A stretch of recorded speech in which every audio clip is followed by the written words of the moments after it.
6 लाख शिक्षक। आप जो सोच रहे हैं ना कि फूट डालो राज करो की नीति बीपीएससी वाले अलग है और पंचायती राज संस्था से बना रहे हैं अलग है, अभी विशिष्ट बना रहे हैं। क्या बना रहे हैं विशिष्ट?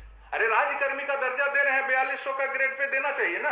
12 साल 15 साल उनका 18 साल सेवा का हो गया, तो समझ लीजिए जो शिक्षक 18 साल सेवा कर चुके हैं, ट्रेंड बहाल हैं, तो उनका वेतन आज जो है विशिष्ट बनने पर जो राइट टू एजुकेशन कानून का था उसके हिसाब से 58,600 पर शुरुआत होना, मूल वेतन 58,600 होना चाहिए।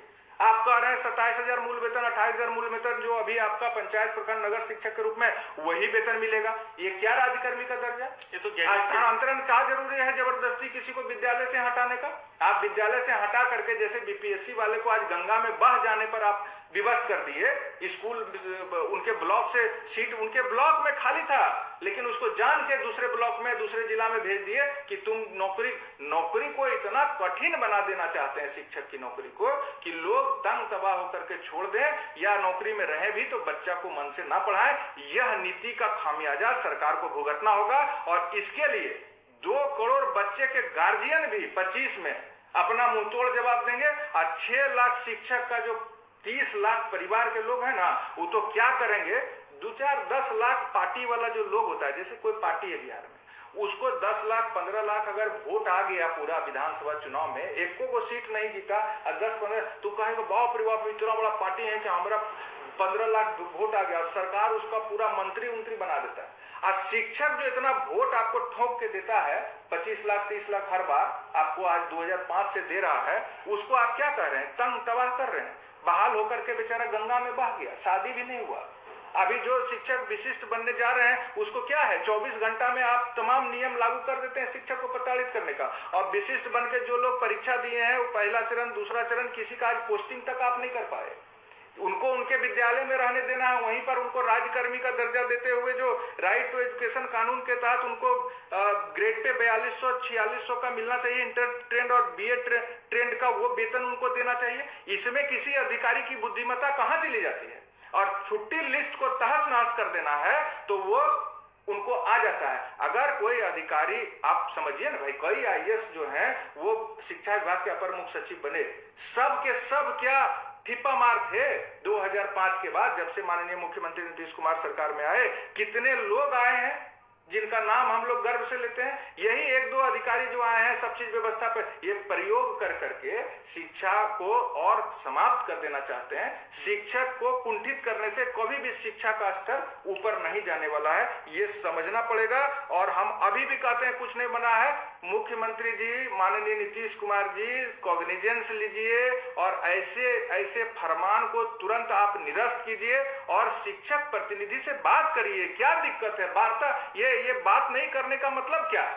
ये माननीय मुख्यमंत्री जी को कॉग्निजेंस लेना होगा, स्कूल के समय में, छुट्टी में, ये सब में संशोधन करना होगा। और जो गलतियां हुई है, चाहे वह वेतन विसंगति का मामला हो, प्रमोशन का मामला हो, स्थानांतरण का मामला हो, आप जान रहे हैं 100 किलोमीटर दूर जाके हमारी 2 लाख से अधिक बहन जो है शिक्षिका के रूप में वो पढ़ाती हैं। किस तरह से वो जा रही हैं? घर में आज पूजा है, परिवार भी तो है शिक्षक का, घर में उनको कलश स्थापित करना है, घर में उनको सारा व्यवस्था देखना है और सब चीज करके उतना दूर जाना है, उतना दूर से आना है। 2 लाख से ज्यादा शिक्षिका रोज श्राप दे रही हैं, रोज श्राप। 25 में आपको पता चलेगा शिक्षकों के श्राप का महत्व क्या होता है। और जो राजनेता शिक्षकों के ऐसे दुख के समय में राजनीति, गंदी राजनीति कर रहे हैं ना, उनका तो समूल नष्ट होना तय है। ये भाजपा जदयू के लोग अगर अपने आप को कबूत काबिल समझ रहे हैं ना, तो हम जैसा लोग ना नौकरी त्याग दिया, क्या हमको डराता है? कौन डराता है? और दलाल टाइप के लोग हमसे सावधान रहिए। जब तक हम जिंदा हैं शिक्षकों के मान सम्मान पर आंच नहीं आने देंगे। हमने नौकरी त्याग दिया है। ऐसे अधिकारी और ऐसे नेताओं का जो ये ध्वंस सहने के लिए हम शिक्षक के लिए मुखर होकर लड़ते थे, लड़ेंगे। और आप क्या कर लीजिएगा, मेरा शिक्षक आपको कुछ नहीं बोलेगा तो कोई आनंद कौशल उसका भाई है, उसका आवाज है, वो आपको कभी शांति से नहीं रहने देगा। लोकतंत्र में वोट की चोट से आपको औकात बताएंगे। या पुनः आपको कह रहे हैं, या जितनी भी तरह की विसंगति है उसको तुरंत दूर कीजिए, छुट्टी लिस्ट में संशोधन कीजिए, विद्यालय के समय में संशोधन कीजिए, वेतन विसंगति को दूर कीजिए, राइट टू एजुकेशन के तहत जो नियम 23 के तहत हमारा वेतन निर्धारित 4200 वाला ग्रेड पे तमाम लोगों को दीजिए। और स्थानांतरण तुरंत ऐच्छिक स्थानांतरण, जिस वाहन को जाना है उसको भेजिए, जिसको नहीं जाना है उसको घर के पास रहने दीजिए। तंग तबाह अगर शिक्षकों को करना बंद नहीं किया गया तो 6 लाख शिक्षक शांत हैं, ऐसा मत समझ लीजिएगा कि डर गए हैं। कोई डरा नहीं है। आनंद कौशल एक नौकरी छोड़ करके आपके जैसे तानाशाह के खिलाफ लड़ने के लिए काफी है। एक आनंद कौशल काफी है और आपको चैन से नहीं रहने देगा। आनंद कौशल जी, जैसा कि आप जान रहे हैं कि पिछले सप्ताह से जम्मू हैंड के द्वारा एजुकेशन पर मुहिम छेड़ी गई है। लगातार हम लोग शिक्षकों की आवाज उठा रहे हैं।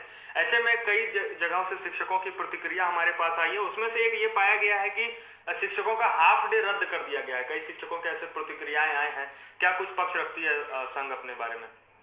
देखिए, हाफ डे सैटरडे को होता था, जो जो नियम कहता है, एनसीईआरटी का जो प्रावधान है, जो इसका कैरिकुलम बना, जो पाठ्यचर्या की रूपरेखा जो तैयार की गई है स्कूल को संचालन करने के लिए, उसमें जो है दो सैटरडे को ऑफ रखा जा रहा है। महीने के 2 सैटरडे को हाफ डे रखा जा रहा है। लेकिन यहाँ पर क्या है, मनमानी है ना। यहाँ पर क्या है ना, यहाँ के लोग को, यहाँ के अधिकारी को यह, और सरकार में बैठे हुए कुछ लोग को यह डर हो गया है कि कहीं शिक्षक गरीब के सब बच्चों को पढ़ा लिखा कर डॉक्टर इंजीनियर न बना दे, शिक्षक कहीं सरकारी स्कूल में पढ़ने वाले सब बच्चा को विद्वान न बना दे। इसलिए वो लोग शिक्षक को तंग तबाह करते रहते हैं, शिक्षक को समाज में नीचा दिखाने का प्रयास करते रहते हैं। क्योंकि 2 करोड़ गरीब का बच्चा अगर पढ़ जाएगा तो फिर हेलीकॉप्टर जब उतरेगा चुनाव के समय तो इसको देखने कौन जाएगा लाखों की संख्या में। पढ़ लिख करके तो वो तो अपने काम में लग जाएगा, झोला तो ढोएगा नहीं। तो ये झोला ढुलवाने का जो प्रवृत्ति है लोगों का, वह तो हम लोग खत्म करवे करेंगे। आपको एक बता देते हैं, माननीय मुख्यमंत्री जब बिहार में पहले सत्ता संभाले थे, बिहार के मुख्यमंत्री के कुर्सी पर बैठे थे, तो उन्होंने 25 लाख विद्यालय से बाहर रहने वाले बच्चों को विद्यालय में जोड़ने का आग्रह शिक्षकों से किया था। वह 25 लाख प्रथम पीढ़ी के बच्चे को शिक्षक ने 1500 रुपया महीने में, 4000 रुपया मात्र वेतन मिलता था, 6000 मिलता था, 9000 मिलता था। उतना कम वेतन में बिहार में प्रथम पीढ़ी का बच्चा, जिसका खानदान में कभी कोई नहीं पढ़ा था, सिर्फ और सिर्फ मुख्यमंत्री ने संजीदा होकर शिक्षकों से अपील किया था, तो सारे शिक्षक ने उन 25 लाख बच्चों को खेत खलियान पहाड़ से खोजकर विद्यालय का मुख्य धारा से जोड़कर उसके जीवन को उज्जवल बनाने का काम किया। आज वही शिक्षक के साथ इस तरह का जुल्म हो रहा है, अत्याचार हो रहा है, और माननीय मुख्यमंत्री नीतीश कुमार जी मुख्य दर्शक बने हुए हैं। ये नहीं चलेगा, ये दोहरी नीति अब हम बर्दाश्त नहीं करेंगे।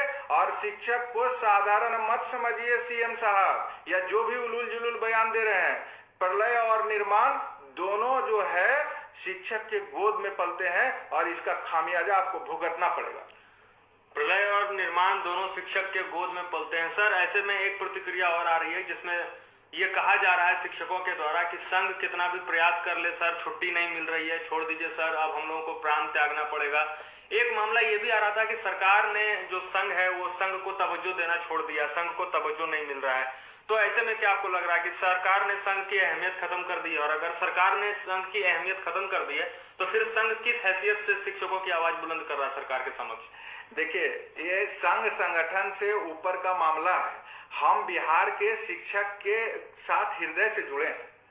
संगठन में हमारा कोई वेतन नहीं, हम संगठन सिर्फ शिक्षकों की सेवा, शिक्षा में शिक्षा के स्तर को ऊपर ले जाने के लिए संगठन चला रहे हैं, बच्चों के क्वालिटी एजुकेशन के संगठन चला रहे हैं। 2014 में इसी तरह एक शिक्षा मंत्री थे, तत्कालीन शिक्षा मंत्री प्रशांत कुमार शाही, पीके शाही, माननीय पीके शाही ने, हम जब उनसे मुलाकात करने के लिए गए थे शिक्षा सचिवालय, तो कह दिए थे कि स्कूल से भाग के नेतागिरी करते हैं, आप लोगों का जांच करवाएंगे और आप लोगों का हम देखते हैं कैसे आप लोग नेतागिरी करते हैं, सब नेतागिरी छोड़वा देंगे। उसी समय माननीय मंत्री को हमने कहा था कि आपके शोषणवादी नीति के खिलाफ हम आपसे मिलने आएंगे और इसके लिए हम आज के आज आपके सामने ऐलान करते हैं कि आपके इस तरह का घटिया बोलचाल से हम नौकरी से त्याग पत्र देते हैं। और नौकरी का त्याग पत्र दे दिए 2014, और नौकरी से त्याग पत्र दे करके हम शिक्षकों की आवाज को बुलंद करते रहे हैं। और अभी तो सरकार ने